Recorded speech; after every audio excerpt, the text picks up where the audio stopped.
Hello, everyone. Let's see.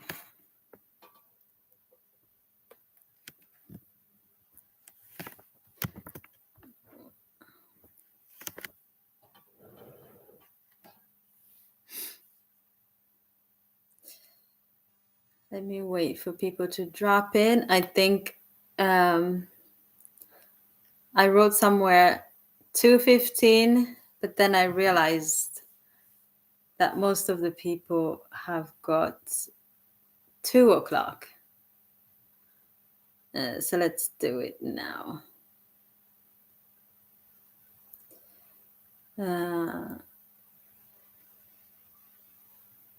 I just realized. I think I messed up the time.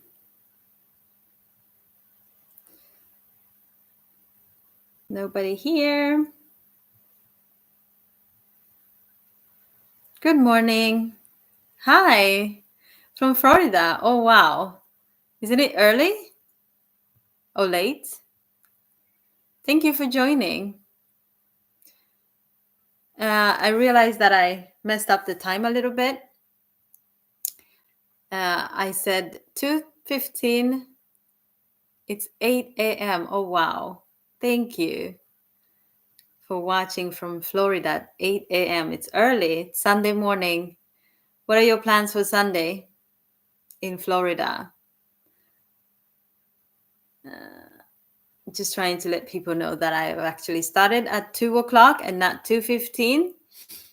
But anyways, welcome to Ale.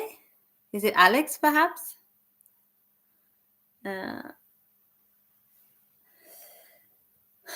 All right. So I wanted to do this live on this day, on our day, International Nurses Day. A good day for us, I guess. Whoever that is working as a nurse is a nurse, have worked as a nurse, is studying to be a nurse.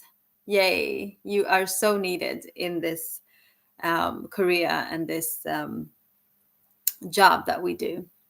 So earlier today, I posted Happy Nurses Day short on my socials, on Instagram, TikTok, even here on YouTube.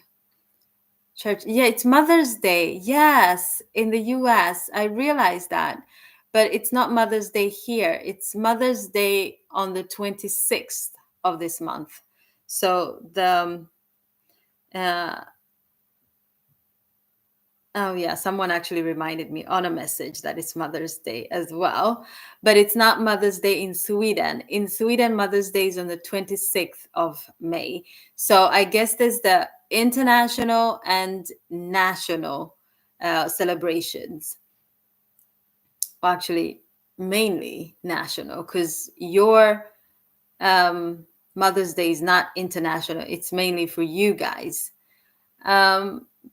I do realize even the Nurses Day, I think we've been celebrating, a lot of people have been celebrating the whole week, being that different countries have this day on the national, actually, the International Nurses Day is the WHO and also International Council of Nurses that have the day on the 12th of May.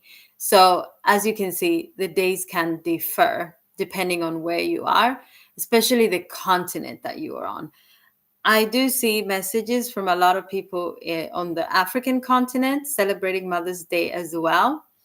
Some people here are also celebrating their moms today, but the actual day for us here in Sweden is going to be on the 26th. So at the end of, around the end of this month.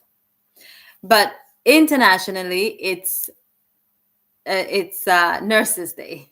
Let's keep our tongues correct. So we're here to celebrate Nurses Day on the 12th of this month, I guess together with Mother's Day. So congratulations, all mothers out there. And I think, was it last year? I actually posted Mother's Day uh, post on this day, because being that I have a lot of people uh, internationally, but it feels weird though. So I'll have to do it maybe twice. I haven't done any posts today.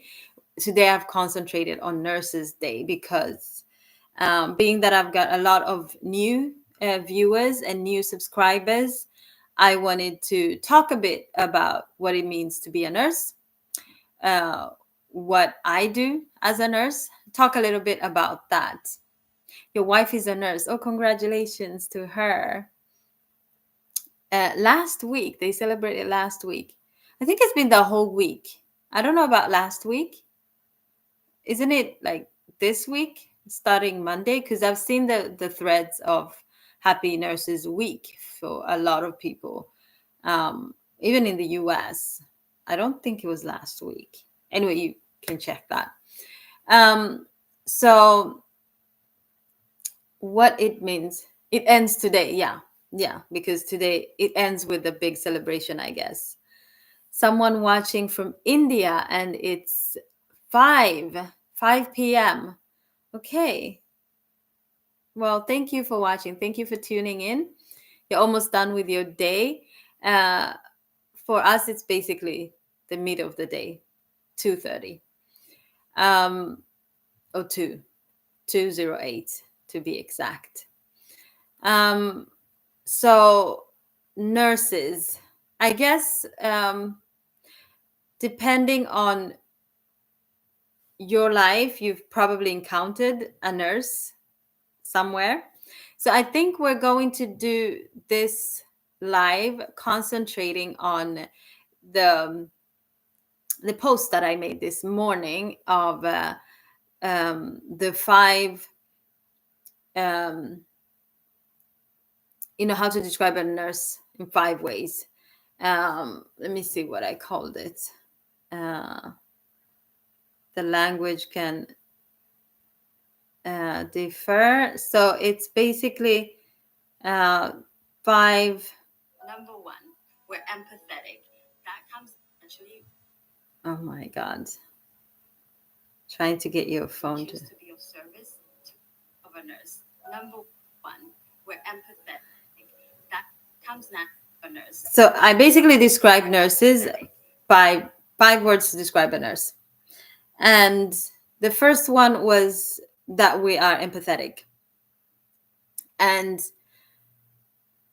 empathetic, I did say it comes naturally, but for some people, maybe not. You put on your hat as a nurse, and you basically have to be empathetic, because if you're not empathetic, it's hard to work with people. It's really, really hard. I'm a nurse going to celebrate today, and I'm theme speaker. Oh, wow. In India. Okay. That sounds great. That's really great. Good luck with that. Good luck with that.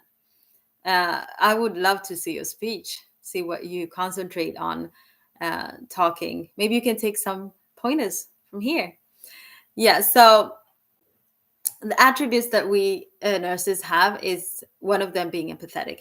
I know for a fact that that is not the case in some countries. We have been accused of being rough and tough and very, very uh, well, not empathetic, not having any emotion towards our patients in some countries. I am aware of that, but that has its reasons. That has reasons of people working without pay, people working long hours without getting any type of acceptance, any type of reward, people being overworked. And I think I see that everywhere. The nurses that I've seen here that might be, should I say, tired of their jobs, for me, I believe those are nurses that have worked for too long in one place. And that goes for everyone, nurses and assistant nurses. We work, I mean, our jobs are basically, we're more at work than we are at home. And you have to make sure that your workplace is, it's a good environment for you, and that make sure that when you don't feel as, if you don't feel as though the job is rewarding anymore, my suggestion is to move on. And I say that all the time at work when I'm met by nurses and other people, assistant nurses or bosses, people that you can see and tell by their body language, by the way they talk to you, the way they act, that they're really, really tired of the work that they do. They're just doing it to get that paycheck, and it gets tiring. It gets tiring. It has to have, you have to always remember your purpose, why you're doing this, and who you are there for. If you're just doing the job, and that goes for any job, any career really, if you're just doing it for the paycheck, you're not going to last long. You're not going to have that that energy to work. Personally, I usually say I've changed jobs for many, many times. I've worked as a nurse for 14 years, and I've changed jobs frequent. And my reason for doing that is I always say, if my feet feel heavy going to work and I don't feel stimulated enough at work anymore, I need to move on. I really, really need to move on. And that's the best part with my career, our career as nurses, is that there's so much you can do. And this is why I keep on emphasizing on nursing being a career, not just a job. We have so much potential as nurses to work in so many different um, places, and there's so much you can do as a nurse. You can do research, you can do bedside nursing, you can do um, uh, home care, you can do palliative care, you can do you can there's so much that you can do. You don't need to sit in one place and feel as though that's the only choice and that you have. There's so many other choices. You can work within pediatrics, that usually many people find that rewarding. You can work with emergency care, with the ambulance and stuff like that. You can work as a midwife. You can actually go farther and further your studies and work as a midwife and bring new life into this world. And that has to be rewarding. It was actually something that many of us, when I was studying to be a nurse, many of us wanted to be midwives. As soon as you asked someone, what is it that you want to do with your career, they would say, I want to be a midwife.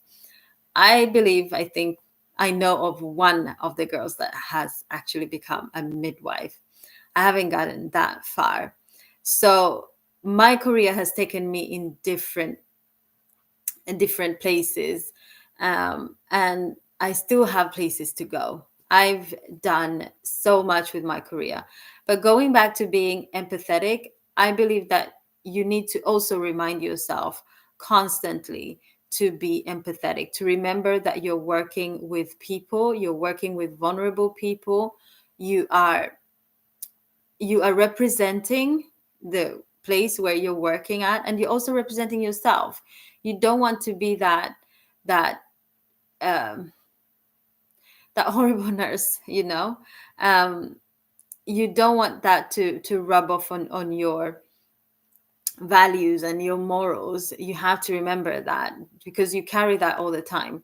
And I think the way we work constantly with vulnerable people, you have to go back and think about the way you behave, the way you treat people, because that is going to come back to you.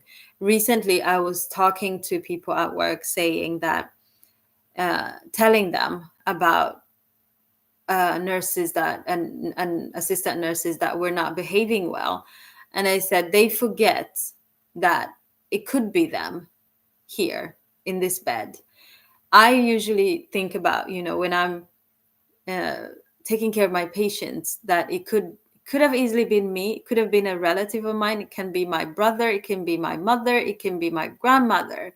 So you have to keep that in mind, that this person that you are taking care of that time just see beyond their disease, see beyond, they could be rude in that moment, they could be, but that comes with, feeling lost in that moment, feeling as though, fear of whatever's to come, death or whatever. So and then, the whole concept of relatives also pushing and being not so nice sometimes, that is the hardest job, working with people, because people are unpredictable, really unpredictable. It can be from 1 to 100 depending on who you're caring for, when you're caring for them, uh, and how things are going. I mean, could be of everything from laughter to sadness to anger to anything, you name it. All types of emotions come out when someone is vulnerable, and someone is not in their right senses at that moment, when um, trauma happens, when they get diagnosed with severe diseases and all of that. So always remember to be empathetic. We are, most of the times, especially when we start out. When you start out as a nurse, I mean, it comes naturally, but it can wear off with time. So be um, be at know that, it could wear off. So always try to find that back. Try to find that little light that that made you go to school to study nursing, that made you want to care for people. And if you can find that glow back, you will feel it. You feel the reward. You will see the reward with your patients. They will see, the difference, the way you treat them, the way you look at them, the way you see them and hear them. It will show. It will show. So nurses, yes, we are empathetic, as long as we remember to be empathetic, and we don't let circumstances that we face during our career affect our ability to be empathetic. Now, the second attribute that I describe nurses as, that we are skilled. We are skilled, always learning new stuff, always accumulating new knowledge, learning new skills, learning new ways to work, because we have to. Research demands that we do. Work work routines demand that we do. So if you I hadn't worked in a hospital for the last 10 years, and I went back to the hospital to work in October again, and a lot had changed. Routines had changed, the way that we, they, some of them, some routines, or some what do they call them, ways that we work, like patient-centered care. A lot of it changes depending on where you are. For me, it also changed because I've worked with other types of care that I hadn't done earlier. So it all depends on where you're working, how you're working. It changes. It has to change, because research, there's always new research coming. There's always we have to maybe drop a few things because of something that might have gone wrong. So we have to renew knowledge. We have to use new systems, ways to work, which is really good, because you can't really get caught up in the same old system that you used to work in. I know a doctor that described to me that in a certain country, the doctors still have the same PDF file that they used in the 1980s. That's basically the way he described it, to say basically that nothing changes. Though, the patient groups change, patient vulnerability changes, research changes, treatment changes. We have to change with this. We have to change with the times. That goes for all of us in the healthcare system. We have to change with the research, we have to change with the patients, we have to change with the diseases. Also, what's happening in the world. I mean, the way we work during COVID-19 is not the way that we worked um, 10 years ago. No, we had to change. We had to change the way, we got into digital health a lot. Like, we could not have people come into the clinics and risk to get the virus. So instead, what we did is we had to start with digital. Many people had started with it.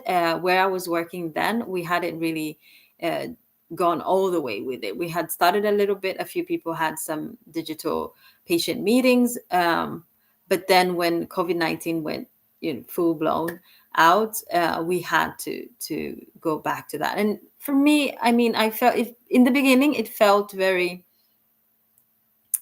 very distant from my patients. And then there's also some things that, you can't really do digitally, but digital health became something that just blew up during COVID-19. And it gave a lot of people a sense of calmness, that they didn't have to visit us directly. I mean, we had it for within. I know that some psychologists, they use that. The mental health meetings were very much online. So with us, that's what we did most of the time. But for us, I was working at that time as a diabetes nurse, and we couldn't really see our patients for diabetes checkups online. I mean, it felt, how are we going to do that? How are we going to check their fit status if we're online? We can't do that. The blood draw, I mean, they could come in anytime and do that. They don't need to see us for that. But there were so many roadblocks, or, like, things that we thought were not going to work out when COVID-19 came. But as we got into the digital health and digital meetings with our patients, it got easier. And until today, there's some people that might be, they could have even traveled, but can still have the digital meeting with their doctor and have a consultation online, which is amazing. They could be they could maybe not have that whole hour to see their doctor, but they have a quick question, and you can do the digital meeting for that. So it's really, really amazing that we can switch. We're skilled that much, that we can just change our routine, learn new ways to work. And that, again, goes for most of people that work within the healthcare system. But being that I'm a nurse, I've seen it more, where we can't really say no to new ways to work. We have to learn new skills and learn new knowledge. So that was the second attribute of what how we work as nurses and how skilled we are as nurses. The third one was that we are adaptable. And I believe I said something in the sense that we are like water, and whatever you throw at us, we can go through, we can make it work. And yeah, that is very personal to me, because during the years, you realize, like, how much you have encountered as a nurse and the way you adapt. I mean, it's amazing that you still have your head above water after these years working as a nurse. We are so adaptable. Like, sometimes I believe we don't have a choice. You just have to adapt. I worked in palliative care, basically end of life care. And it was, I mean, my first impression at that job was heavy. It was heavy. It was, I mean, I had patients pass on earlier, but this was just to another level. uh, I started with caring for patients in their homes, making home visits, and usually it was patients with cancer diagnosis that chose to have this type of care at home, um, and it was heavy on the mind, body, and spirit, and also the career. Just trying to work in different homes, because everyone has uh, their homes look different everywhere, from squeaky clean fancy houses to just very, very horrible environment. So that was also a problem, the work environment, because when we work with patients at in their home, it is part of our work environment, however we want it or not. Yes, the patients get to decide they clean up their homes or not, uh, also if they want to invite us in their homes or not. So yeah, it was an amazing time. It was a lot. I learned a lot, and obviously I adapted the job and the requirements that were required of me very well, until I felt it was too heavy. It was too heavy. It became too heavy when I started to encounter patients around my age. Um, it just became, uh, it hit home so heavily that it was kind of, I don't know if I can do this anymore. I don't know if I'm built for this. Of course, I am built for it, but I guess I needed to take a break.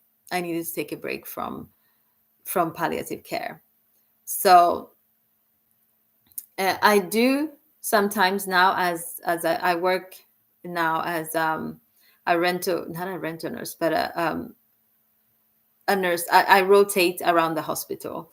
So I do get booked to the palliative care clinic once in a while. And well, I guess I don't know if it's, when you do it once in a while, I believe it's okay. And I did it also last summer. I worked at a palliative care clinic, um, and it worked out. It worked out. I think it's at the end of the day, it's your mindset. And I think when I was working there full time, many of us, many, and it's not just me and it's not just a few people, but we we associate death with old people, uh, and I guess you kind of make it, you feel as though it's easier when an older person passes on, like it's natural, they've lived their life, they're ready to go, even though they had this huge diagnosis or cancer diagnosis or whatever. But that's not the case. I mean, we had young people live, really, really young children. And that is also one of the reasons why I don't work with pediatric patients, with children, because I cannot handle seeing little kids suffer. It's just not something that I'm built for. So we're adaptable. We do adapt any situation. Of course, where if I do encounter a child, uh, like if I worked at the primary care clinics, I can handle it. But in the long run, working every single day at a pediatric clinic, it's just, I'm not built like that. And I salute my colleagues, nurses, other nurses that do it and love it and manage it. Kudos to you guys. Um, it's amazing. I mean, we all do amazing work as nurses. Like I said, we are empathetic, we're skilled, we're adaptable. It's it's so amazing to be part of, should I say, a community? that does so much wonderful work. I know that we might not be celebrated every day. During the COVID, we were very much celebrated, as you know, we were at the front line, and everyone was applauding us, but that has weared off a little bit. Um, and I think even personally, people, when I told people during that time, that I was working as a nurse, they were like, wow, that's amazing. Yeah, but I was doing it even before COVID-19. We were doing it and we're still doing it. So if you encounter a nurse, if you are around nurses, just celebrate them every day when they come home from work. What was your name? Ali. When your wife comes back from work, give her foot rub, give her massage. Because we need it. We need it. Um, we need more people applauding us, not just one day, but every day. I personally get applauded. Maybe I got that last weekend from a patient, um, and it's amazing to see people appreciate your work, really, because what we do makes a difference. It does. And wherever you are, if you're working as a nurse, make sure that you also alert people that what you do is important. And with saying that, I'm saying that make sure that you are rewarded or paid the way that you should get paid for the type of work that you do. Because I know as nurses, a lot of people are timid on demanding getting paid in equity, like Beyonce says. Make sure that you demand what you're worth. First of all, know your worth. How long have you worked? What are your credentials? How, like, your skills are so important. Like the kind of knowledge and experience that we accumulate throughout the years is impeccable. I i can speak for myself, I can speak for others, that we are always getting this. We get experience, first of all, on a daily basis. We're learning frequently, like all the time. We're learning new stuff. We're our um the job demands us to learn new skills all the time. So we do. And if you can put this on your CV if you're moving along, but also make sure that it comes out and you stand your ground, that this is what I'm worth, and I've worked this many years. I have this and that type of um, knowledge and experience. Therefore, I'm worth this much. Because when we start talking about our the way that we get paid, because we don't do that, we're kind of also shy to talk about wages and how much we get paid. I don't know if that's a Swedish thing, but we usually don't talk about it. I am the one that always, addresses the elephant in the room and talk about, like, so how much, like, are you making? Not in like uh, a bad way. Oh, it depends on the situation. Like sometimes we talk about it, and it's come up at times where people, especially when people are starting to like quit at a workplace, or thinking about quitting or whatever, and I ask, so what is it that you're not happy with? Can you change it? If it's the wages, if it's the work environment, if it's oh, you just need a change. Because at the end of the day, like Cheryl Crow says, a change will do you good. It really will.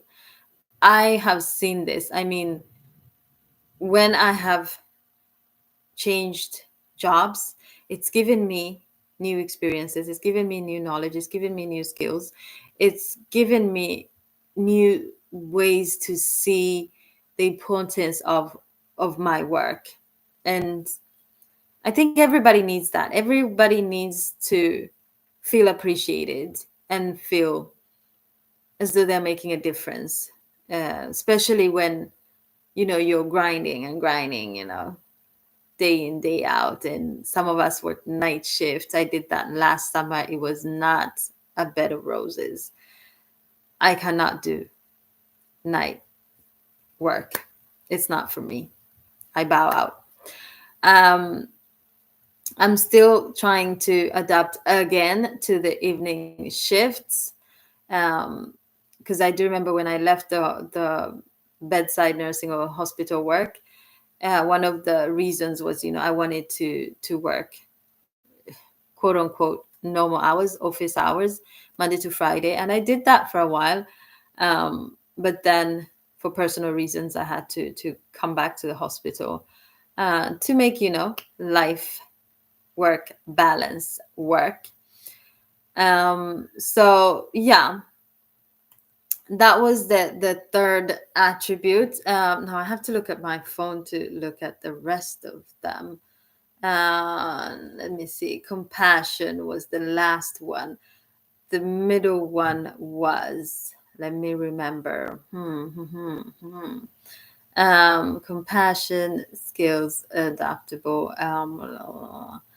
It wasn't curious. Let me watch the video. Nurses were like water and make every situation work. Number four, we're resilient. Resilience. Yeah. Sorry, I had forgotten that. So, being resilient as a nurse and hard to break, the way I described it.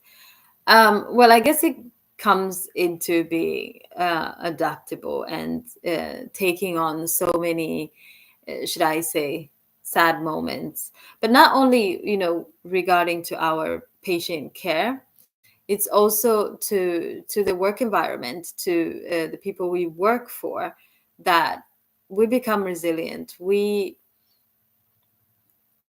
just we have to to survive, I guess, and we have to keep our heads above water. um, it's important when you do the work that we do. Resilience, it's really, really important, because you cannot break at every um, uh, problem or issue that you get at work. You can't. You just cannot um, allow yourself to do that.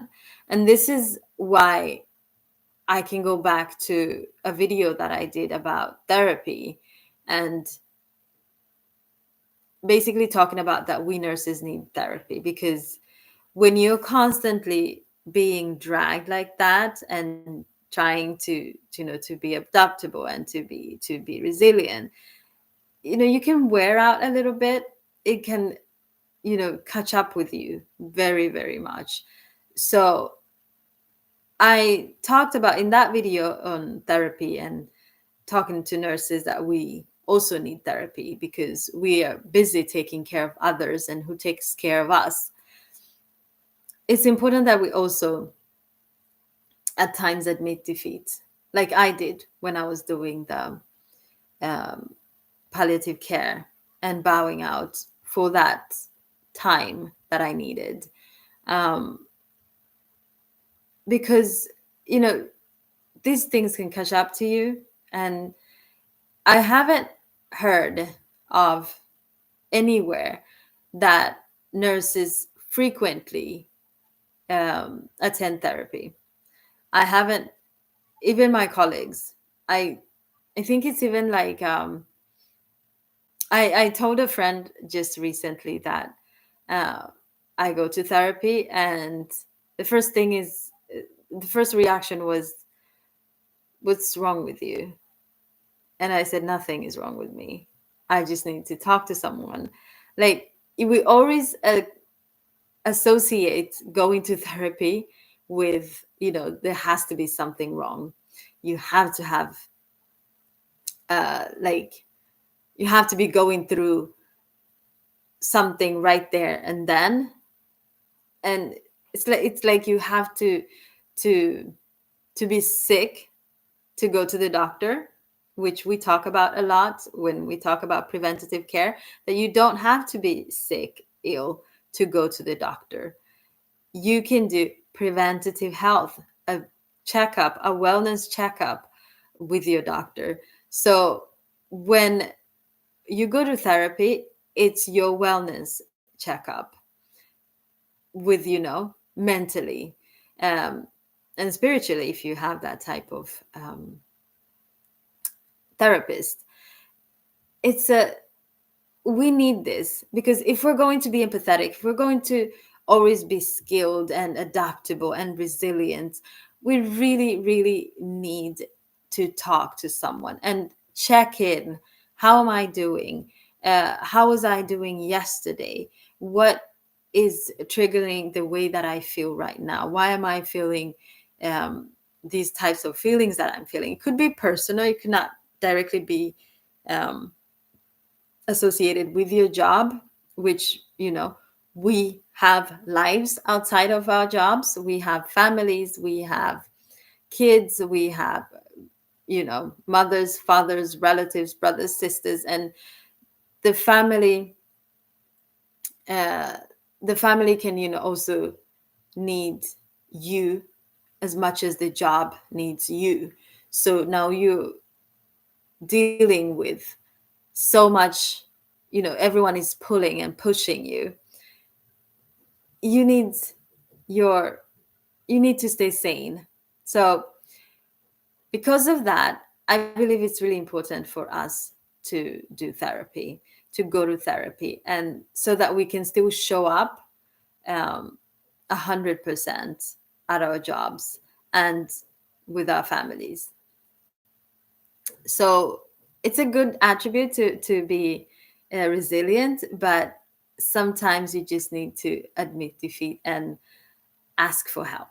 Ask for help, because that's what you do when you're in therapy, because there's so much that we have to deal with. I know my therapist usually asks me as soon as we sit down, in every session, she's like, how are you? That question is triggering, especially when you're sitting in a therapist's chair. How are you doing? How has the week been? Or how was tell me what's going on.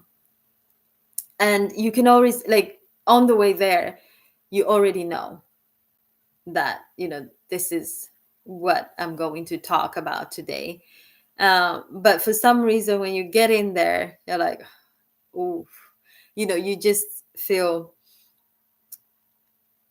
it just feels like, that is when it has to come out. Because I journal, to get things out, but it's just not the same um, when you're sharing with another human being. It's feels good to be seen and to be heard and to be understood, because I guess that's the whole feeling that a therapist gives off, understanding what you're going through. So, I mean, these are important things that we need to talk about in our career, to make sure that we can work all the way through to our pension, because that's the idea, right? Work until you're 65, which people cannot even afford today. They can work until 65 and on. um, so not everyone has the ability or the financial stability to take out their pension at 65. In fact, people are working until 70 plus, which is sad. It is sad, but it is what it is. So that was the fourth attribute, resilience, being a nurse. And for those of you that are joining, we're talking about what it takes to be a nurse, off of the post short that I posted today on this amazing day, Nurses Day, International Nurses Day. So the last attribute, the fifth one, was compassion. I talked about us nurses being compassionate, and you can lean on us, you can trust us, especially uh, when you are left to our care. You can lean on us. This is also something that maybe a lot of people take for granted, but compassion is needed in this job. You have to feel some type, especially like if I go back what I said earlier, is when you give compassion, when you show compassion, it's it has to, it does not come naturally, because it's it's something that you also have to remind yourself of, that you cannot let other things affect you, other situations, so that you're not able to be compassionate to people that you're taking care of. So compassion is needed as a nurse, and people feel that. People that you're taking care of can feel if you're compassionate or not. I think that there's times when I've showed up in the morning and went around and said hi to my patients, and the first things they tell me is probably, talk about, the night nurse was not really, she wasn't nice or something like that. Um, Sometimes, if it's really really bad, it's like, oh my god, I can't believe she even works as a nurse or something like that, which is sad. um and again, I go back to not feeling or being rewarded at your job, and not feeling as though you belong anymore, or maybe just doing the job because of a paycheck, which is sad in itself. But that's the world that we live in today. It's the reality. Um, but again, if you don't feel as though you can work at one place anymore, move on. We have an amazing career where you can do so many other stuff. You can just change jobs if that what it takes for you to do your job right, basically. So in that post, I wrote a long description of how we need to look within ourselves, and also see our patients, see and hear our patients the way that they need to be seen and heard. And what I've done, ever even before I was a nurse, I have always loved talking to my patients, and not just talking really deep talks and asking. I mean, if sometimes even just easy talking and just asking, even those with like dementia and stuff like that, just asking like, what did you do? What do you work with? Or what did you work with? Getting to know your patients is really, really amazing. People, you'll be surprised how people react when you ask. Even people with dementia will remember. I mean, they can't remember what they had for breakfast, but they'll remember what they were doing 30 years ago and start talking about that. I've heard so many amazing stories from my patients. And when you put that, when you see that, when you listen to that and realize that this person had a life or has a life and is someone in society, has done something in society. This person is a mother, is a grandmother. I had my patient recently. I walked into the room and this lady had really beautiful nails. And I said, "Oh my God, I love your nails." And, it was the grandchildren that had done her manicure while she was there.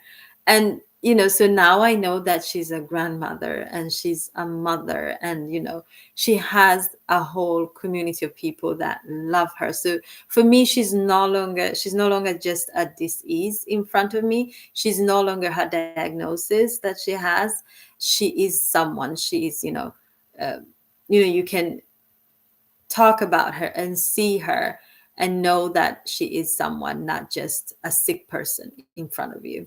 So in that post, I put a description on how we need to sit down and get to know the people that we work with, um, ask questions, look at them, and not just, um, just see them for whatever description that you got on your notes about them, but get to know who they are, not what they are at that moment.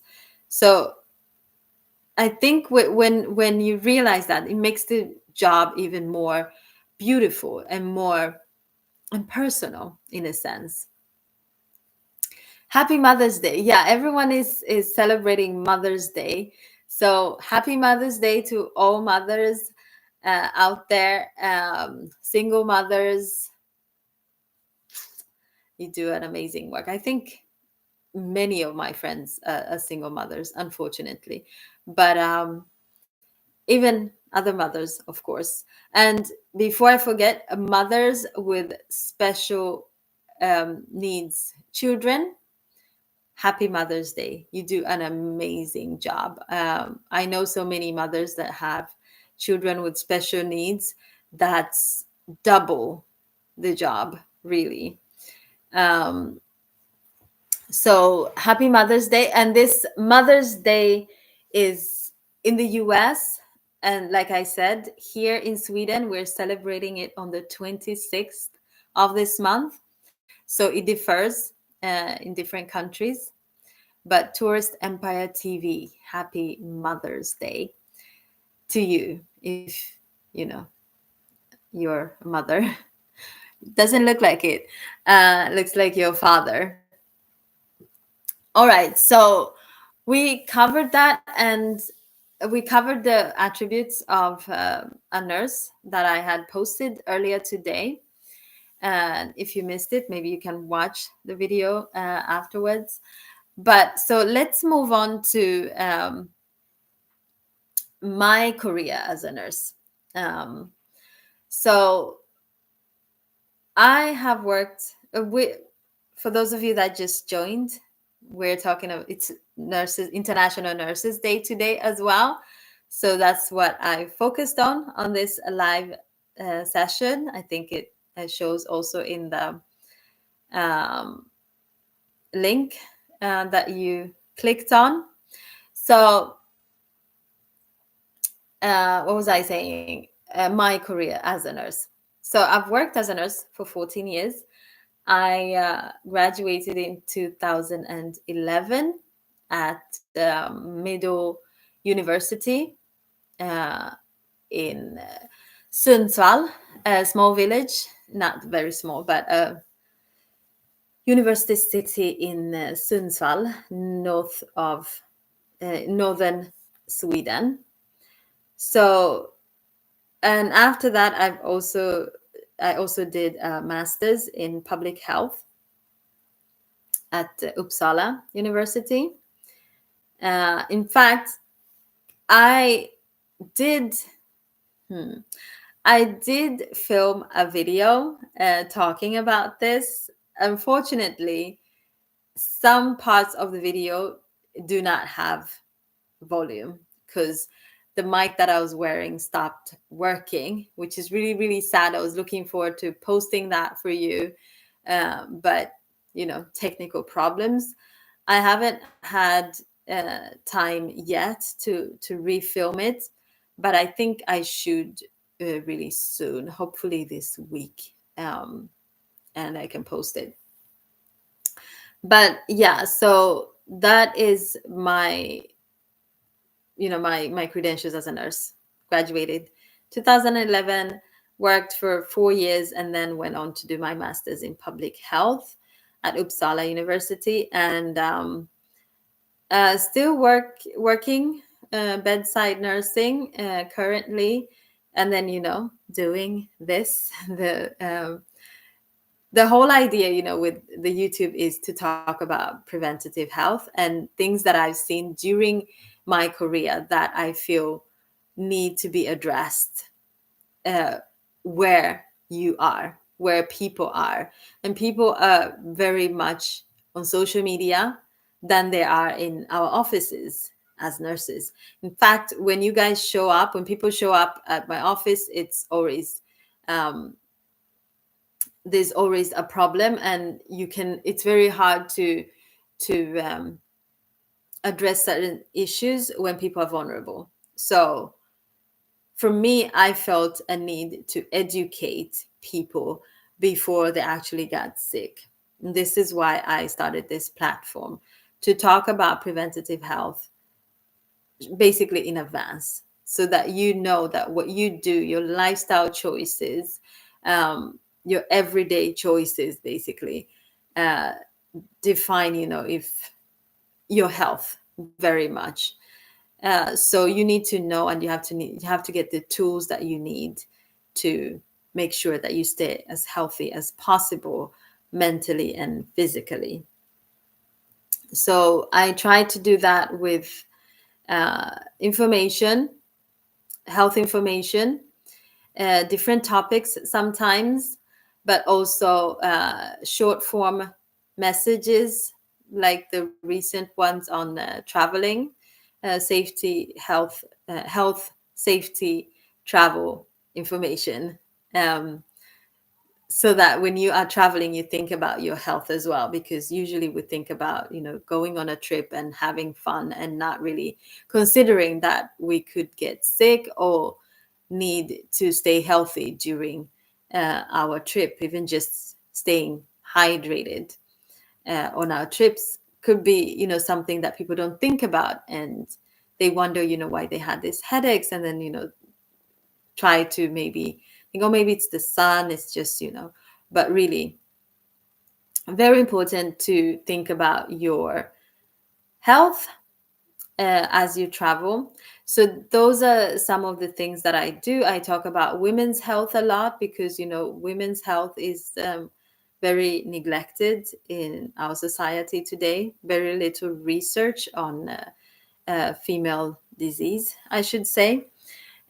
So when I started, we talked very much about that, and then some people uh, have basically um, given me feedback, talking about it's not just women that need that, even men.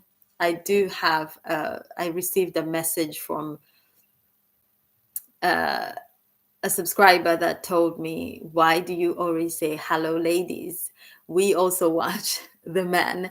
I guess ladies has become um, a way to address people, because when I started, it was very much women's health, and focused on that, focused to educate women, because again, when excuse me, when you educate a woman, you educate a nation. Excuse me. So yeah, I still stand my ground, that my and I see, even in the views and the insights, that a lot of women, more than men, watch my videos, but of course there are a lot of men as well. And I see you, I hear you, uh, but at the end of the day, when your wife or your daughter or someone talks to you directly about your health, you will listen to her. uh, so this is why I focus very much on talking directly to women. I talk about female to female conversations, but also because women, we also very much neglect our own health, which is very, very alarming. We suffer in silence. I talk very much about that. We suffer in silence. We don't talk about diseases that affects us, especially when it's in the female regions. um, we uh, make things, things that should not be, um, basically like, uh, we basically just make things normal. We normalize our pain. We normalize our, uh, like basically like the cramps that we encounter every month. Many women have extreme cramps that they normalize and think, that that's the way it's supposed to be. Heavy bleedings, and this list goes on and on, like the things that we normalize and we go through thinking that, because I'm a woman, or because, I should, just live with it, accept it. We shouldn't. I mean, yes, women do seek more, help, like go to clinics more than men, but that also, I guess women were more curious, but which also is the actual fact why we should educate more women, because then they can educate the entire family, that if, their husband or their child comes to them and says, I have this encounter, I have these symptoms, this is the way I feel, this is the way, then they can assist that family member to go to the health, the wellness center, and get a checkup, or to their GPs and get a checkup. It's important that women get this information.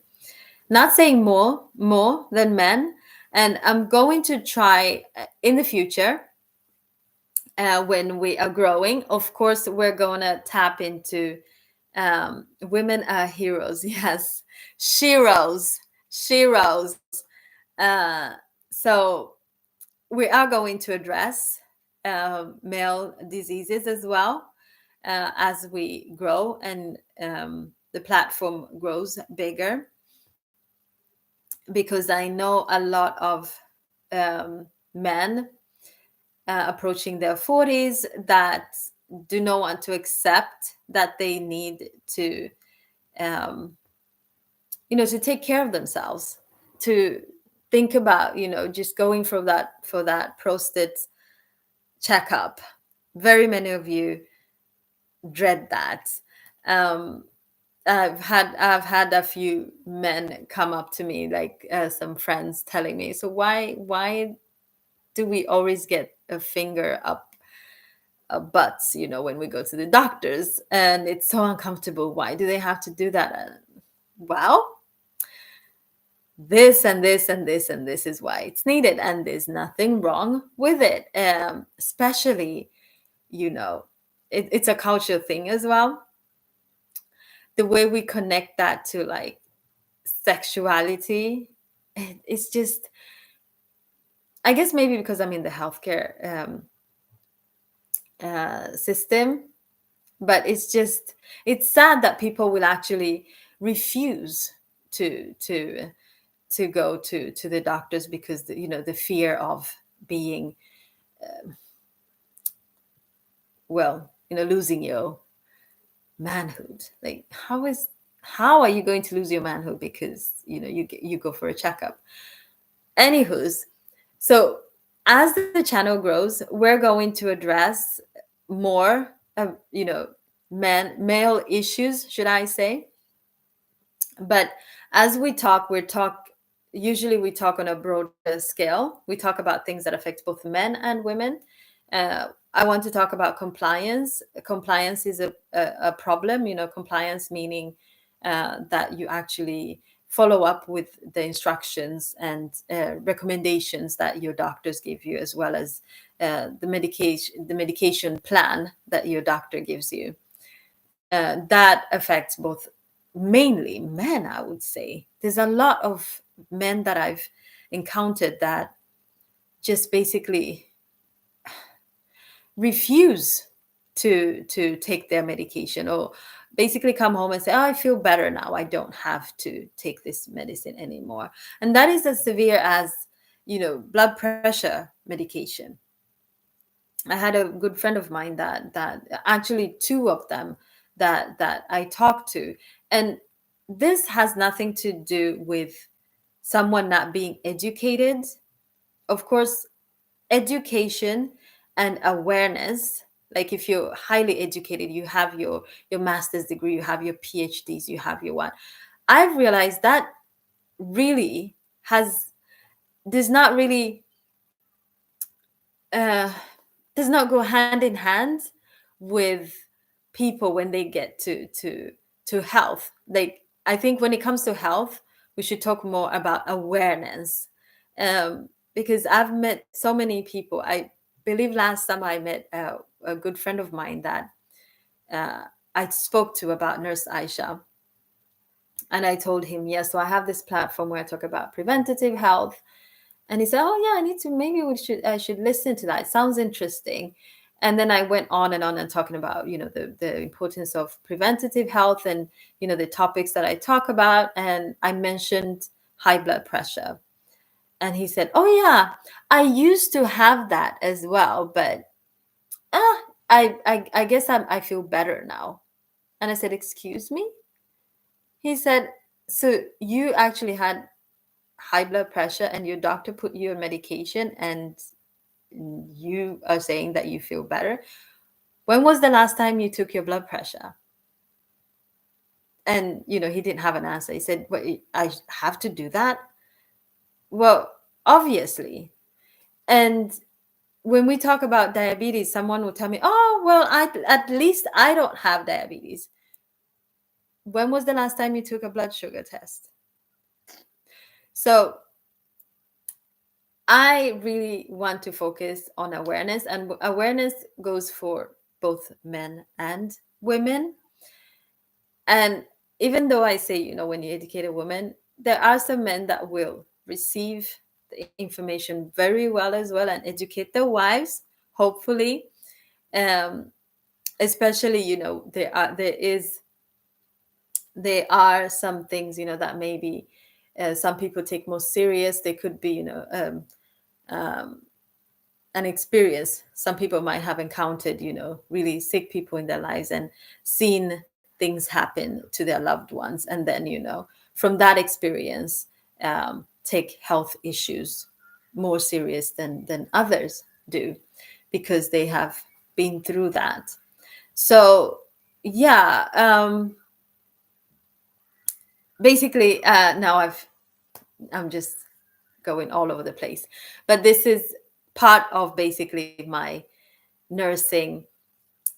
Having this platform is part of me building on my experience and my nursing career, because I find it really, really important that we educate people outside of our offices and outside of the hospitals, because there's a need.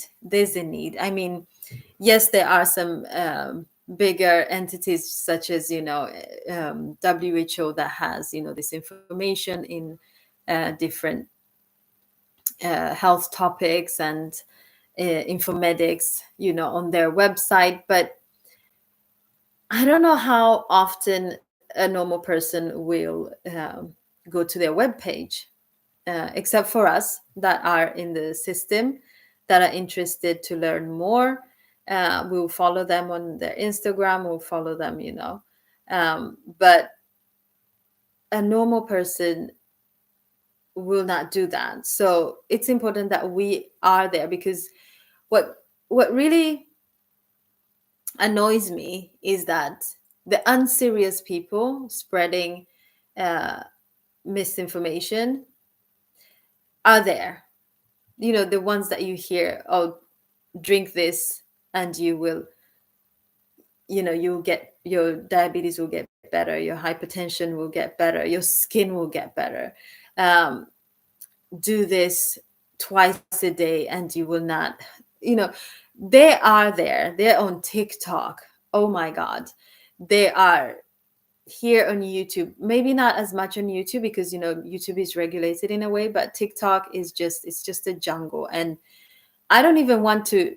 Some people send me those things, and I don't even want to watch, because just reading the titles sometimes just um, puts me off. And I don't want to be, basically, because with the algorithm, you don't want to be associated with that type of um, content most of the times. I mean, this is also one thing we have to be, um, we have to know and be aware of what we watch, because that gives these people more, um,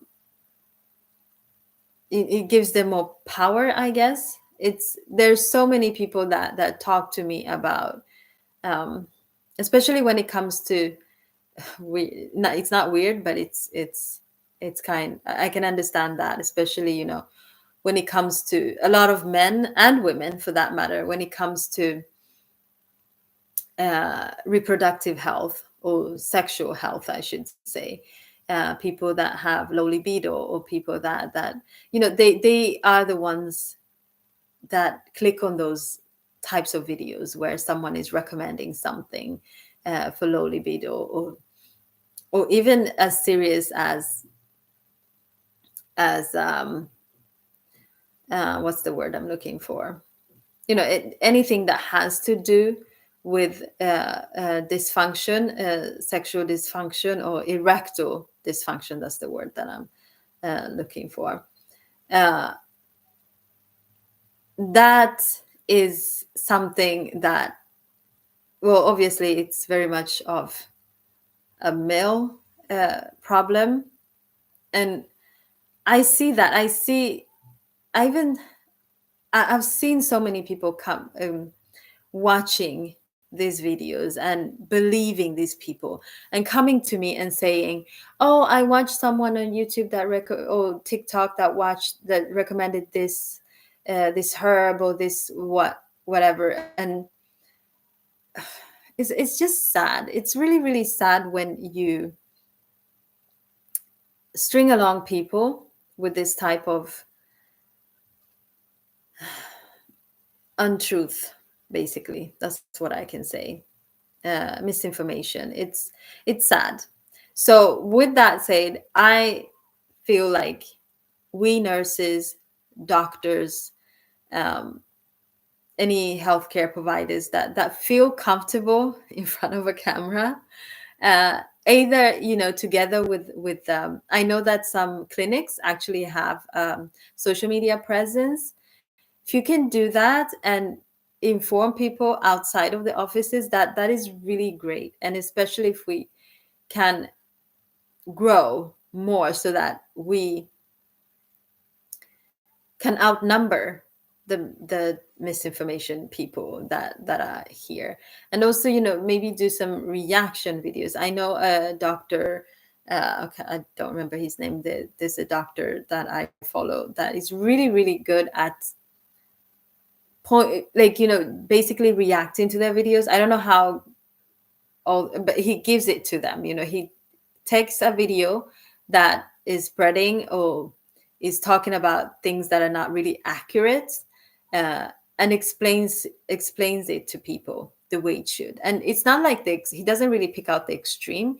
He really picks out, like, on these home remedies very much. Like today, he picked a video where someone said, to better the environment and air in your house, you should have snake plants in your house. And he broke it down, with research, that this is not all it takes for you to better the condition of your home. You actually have to clean your home, and not just have a snake plant and think that the air is going to be better. And if you're living in an environment where there's like in the big cities where there's a lot of air pollution. And then he also went into people using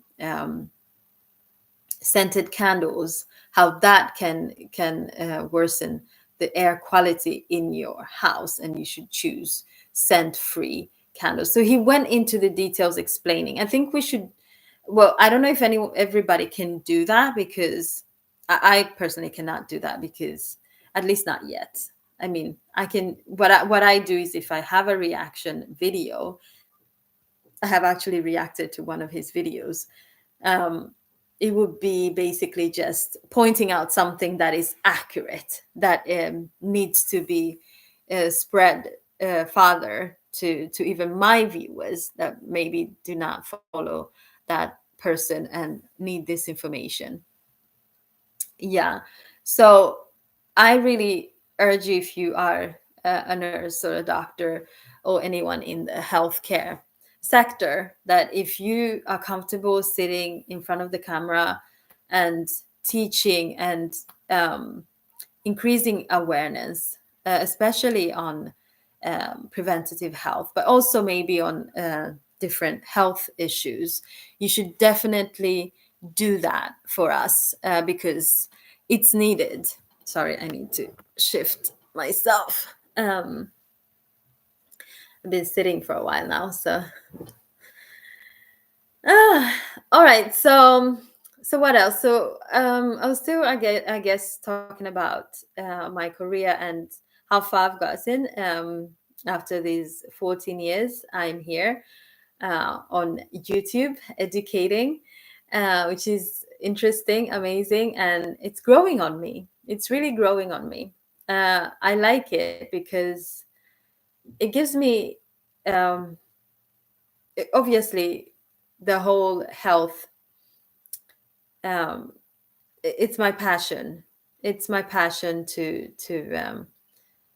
uh, practice and work with health issues, because with the tough room that it is, especially here on YouTube, you'd think that I would have given up a long time ago, but I've now in doing the third year, I'm almost coming to an end. So basically, I'm basically entering the fourth year here on YouTube, and it's a process. It's a process. I've gotten to a point where I'm actually comfortable having a live on YouTube. I didn't think that that would be possible, because most of the times when, well, at least for me, when I first started YouTube, I felt the seriousness of this platform and aimed for perfection, should I say. Um, and so most of the times I didn't want to post anything unless I was like sure, the light was good, da da da da, everything. I think I talked about that in another video as well. Like the pressure, the pressure of YouTube is a lot, especially YouTube. I mean, you can play around with TikTok, especially TikTok. You can play around a lot, and on Instagram is also a bit more serious, especially when everything has to be Instagram perfect with the outlays and you name it. But the YouTube pressure is on a whole other level. But now I've kind of accepted it. I'm owning it, should I say?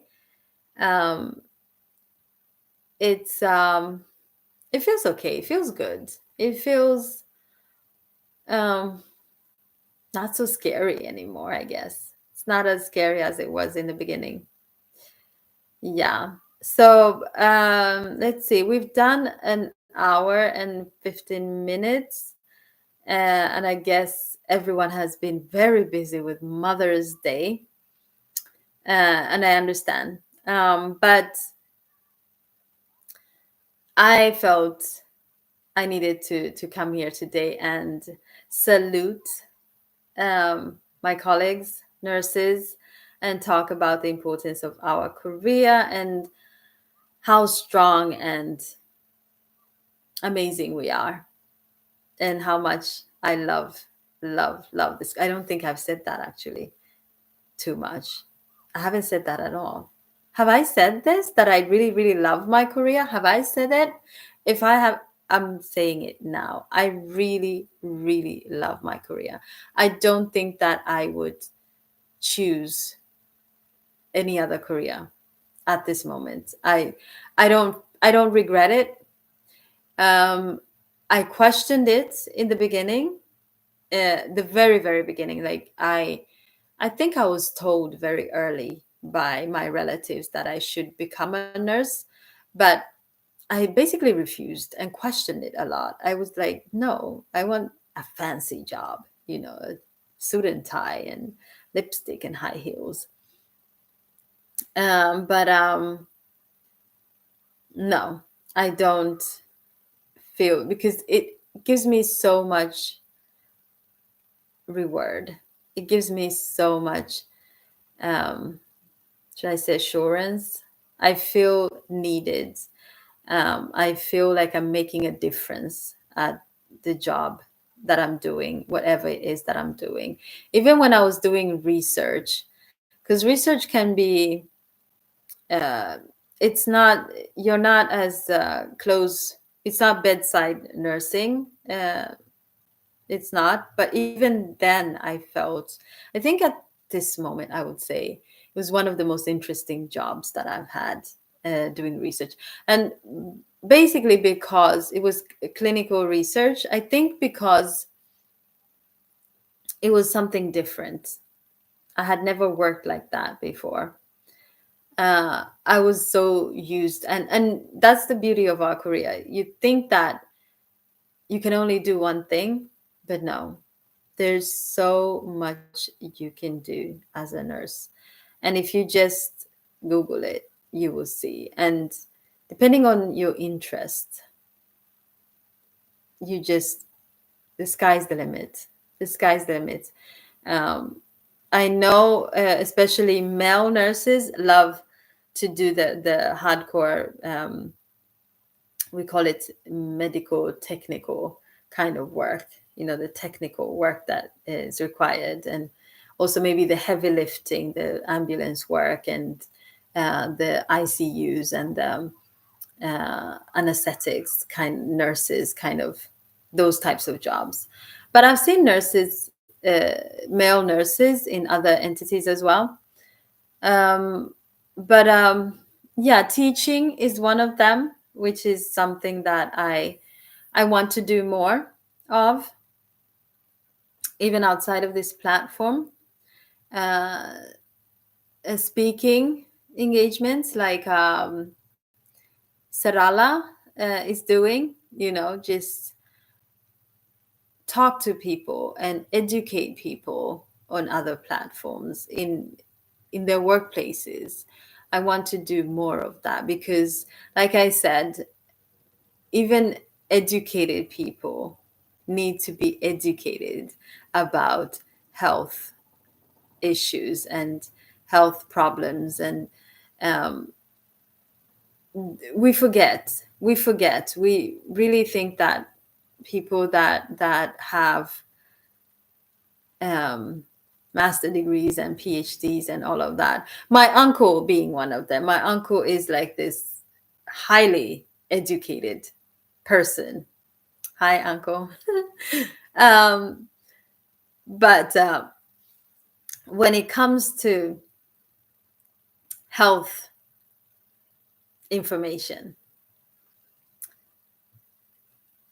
we go back and forth. We can discuss and argue, and but he's getting there. He's getting to understand, that he cannot live today, uh, in his 50s, the way he used to do it when he was 25, basically.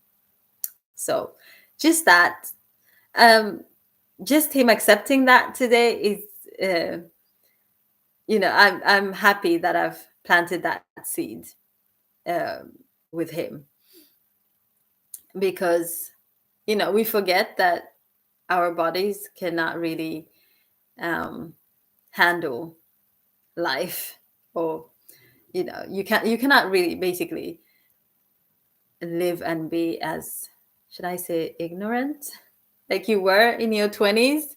You have to be aware. You have to be proactive with your health as you get older. Basically, you have to be proactive.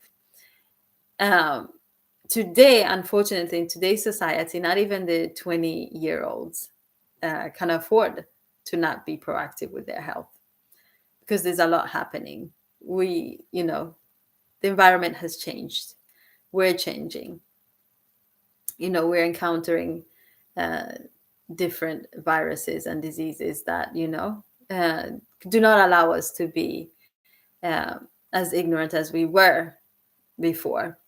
So yeah, I want to do more educating and um, increasing awareness more and more in the best way that I can. All right, so we're going into an hour and a half, so I guess I'll just have to stop there and wish you all a happy International Nurses Day. And for those that are celebrating their mothers, congratulations to all mothers that are celebrating today. Happy Mother's Day. I also want to remind you to not only subscribe to my channel, but make sure that you watch the content so we get enough watch hours. So subscribe to my channel, watch the videos, make sure you like, and also spread the knowledge, share the videos so that more people can join the community, so we can grow and I get the chance to create more of these videos for you. For those of you that have been watching, and for those of you that will watch later, thank you so much for watching, for tuning in, for taking your time to watching my content. Um, it means the world to me. Thank you so much, and take care of yourselves. I hope you're having a good Sunday. And those of you that are almost done with the day, I hope you had a good Sunday and had a good time with me here. All right, then. Thank you so much for watching. I will probably not do anything next Sunday because I think I'm going to be working next Sunday. Um, I'll be doing an holiday weekend shift, I believe. So we'll see. I'll see when we can see each other again on this Sunday Lives with Nurse Aisha. And if you have any suggestion on the topic for our next time, please make sure that you comment uh, in the description box so I get that information and I can prepare for that. Yeah, any other suggestions or anything that you feel like I need to talk about, even if it's in a normal video or in a live session, make sure that you let me know. Thank you so much for watching. Have a pleasant Sunday, and I'll see you next time. Bye.